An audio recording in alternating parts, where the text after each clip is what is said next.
전공의 집단 사직 후 의료 공백 사태가 장기화하면서 119 센터에 병원을 찾아달라는 요청이 급증하고 있습니다. 추석 연휴를 앞두고 응급실 뺑뺑이 사태가 심화될 거란 우려가 나옵니다. 백유빈 기자입니다.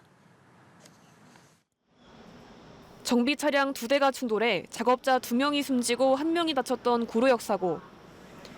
당시 119 구급대는 부상자를 이송하기 위해 가까운 병원에 연락을 취했지만 환자 수용이 어렵다는 답변이 돌아왔습니다. 병원을 전전하던 50대 직원이 4번째 병원에서 응급수술을 받은 건 사고 발생 16시간이 지난 뒤였습니다.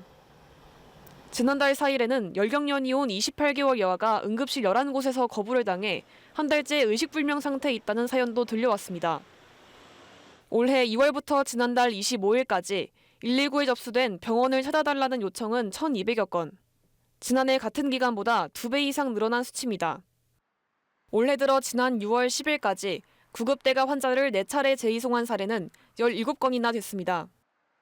응급 환자를 위해 병원을 선정하는 구급상황관리센터의 역할 강화와 함께 전공의 집단사직으로 응급실 의료진이 부족해 환자 수용을 거부하는 병원이 늘어난 것이 영향을 미친 것으로 분석됩니다. 특히 추석 연휴 기간에는 119 신고가 급증해 사태가 심화할 것이라는 우려가 나옵니다. 지난 3년간 추석 연휴에 집계된 신고 건수는 일평균 4만 2천여 건으로 평소 하루 평균 신고 건수보다 10,000건가량 많았습니다.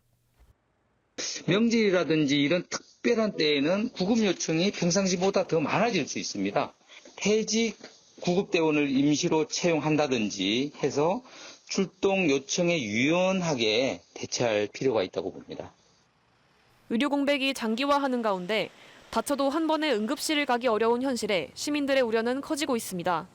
연합뉴스 TV 백유빈입니다.